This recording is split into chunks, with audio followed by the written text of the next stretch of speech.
Hello and welcome to personal finance bulletin money time. मैं हूं आपके साथ मीनू शर्मा। सबसे पहले आप सभी को होली की ढेर सारी शुभकामनाएं। होली की हर तरफ धूम है, होली का त्यौहार है। इस दौरान ऐसी कई खबरें हैं जो आपसे मिस हो सकती हैं, इसलिए इस बुलेटिन में मैं आपको बताने वाली हूं आपकी जेब और जिंदगी पर असर डालने वाली पर्सनल फाइनेंस, बिजनेस और पॉलिसी से जुड़ी तमाम बड़ी खबरें। तो चलिए फटाफट शुरू करते हैं इस बुलेटिन में खबरों का सिलसिला।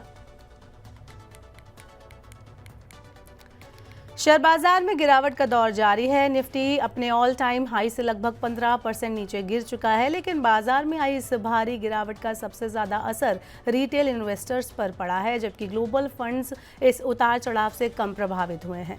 रिपोर्ट्स के मुताबिक इंडियन स्टॉक मार्केट में आई गिरावट के चलते रिटेल पोर्टफोलियो में बड़ा नुकसान देखने को मिला। विदेशी संस्थागत निवेशकों यानी एफआईआईज ने अपनी होल्डिंग को संभाले रखा है। On an average retail investors की अगर हम बात करें तो निवेशकों के पोर्टफोलियो में 10 से 15% की गिरावट देखने को मिली है। वहीं सबसे ज़्यादा गिरावट मिड कैप और स्मॉल कैप स्टॉक्स में देखने को मिली, जिसमें रिटेल निवेशकों ने सबसे ज़्यादा निवेश किया था। बढ़ते हैं अगली खबर की तरफ। बीएसएनएल जल्द ही 5G नेटवर्क लॉन्च करने की दिशा में तेजी से काम कर रहा है और इसमें विदेशी टेक्नोलॉजी कंपनियों की दिलचस्पी बढ़ रही है। सरकार बीएसएनएल के 4G से 5G अपग्रेडेशन को लेकर रणनीति बना रही है, जिससे देश भर में हाई स्पीड इंटरनेट कनेक्टिविटी को बढ़ावा दिया जा सके। रिपोर्ट्स के मुताबिक सरकार ग्लोबल टेक्नोलॉजी कंपनियों के लिए टेंडर खोलने पर विचार कर रही है, ताकि 5G नेटवर्क का विस्तार तेजी से किया जा सके। इससे बीएसएनएल की रीच बढ़ेगी और भारतीय टेलीकॉम सेक्टर को मजबूती मिलेगी। इसके अलावा सरकार बीएसएनएल के लिए आधुनिक इंफ्रास्ट्रक्चर और नई टेक्निक को अपनाने पर भी फोकस कर रही है, जिससे नेटवर्क को क्वालिटी और कवरेज बेहतर दिया जा सके। बता दें कि इस काम के लिए सरकार 13,000 करोड़ का निवेश करने की योजना बना रही है। अब देखना यह होगा कि क्या इस निवेश से बीएसएनएल की तकदीर बदलती है या नहीं।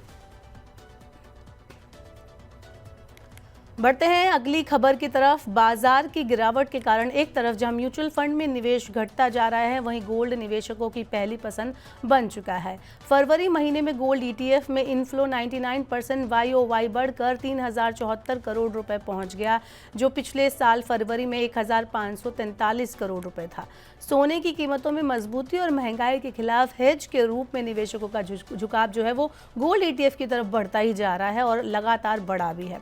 इक्विटी मार्केट में बढ़ती अस्थिरता के कारण निवेशक सुरक्षित ऑप्शन तलाश रहे हैं, जिससे गोल्ड ईटीएफ में जबरदस्त ग्रोथ देखने को मिला।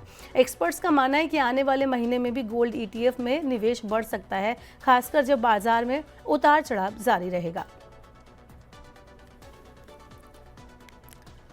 आगे बढ़ते हैं। देश की ग्रोथ को लेकर इन्फोसिस के को-फाउंडर नंदन नीलेकणी ने एक बड़ा बयान दिया है। नंदन नीलेकणी के मुताबिक भारत 2035 तक $8 ट्रिलियन की इकोनॉमी बनने की राह पर है। साथ ही उन्होंने कहा कि digital public infrastructure, startup ecosystem और मजबूत डेमोग्राफिक डिविडेंड इस ग्रोथ को आगे बढ़ाने में अहम भूमिका निभाएंगे।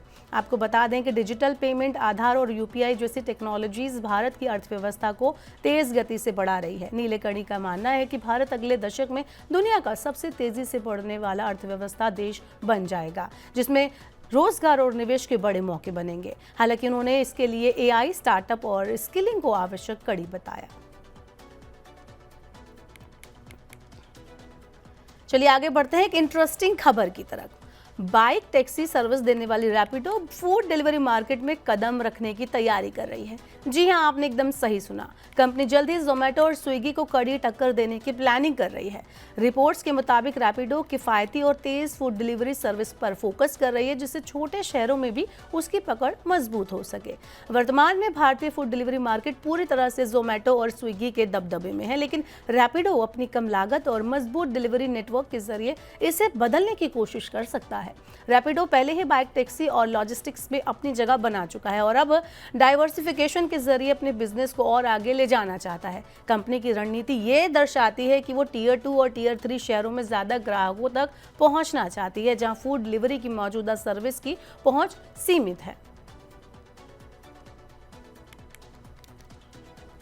चलिए बुलेटिन में आगे बढ़ते हैं और बताते हैं आपको शेयर बाजार का हाल। शेयर बाजार में आज के दिन गिरावट दर्ज की गई। रियल्टी, आईटी और ऑटो शेयरों में बिकवाली के कारण सेंसेक्स में लगातार 5वें दिन गिरावट रही। सेंसेक्स शुरुआती बढ़त को बरकरार नहीं रख पाया और 200 अंक 0.27% यानी कि गिरावट के साथ 73,828 अंक पर बंद हुआ। सेंसेक्स में शामिल शेयरों में 22 नुकसान में जबकि 8 लाभ में रहे। वहीं दूसरी तरफ नेशनल स्टॉक एक्सचेंज का निफ्टी भी 73 अंक यानी 0.33% की गिरावट के साथ 22,397 अंक पर बंद हुआ।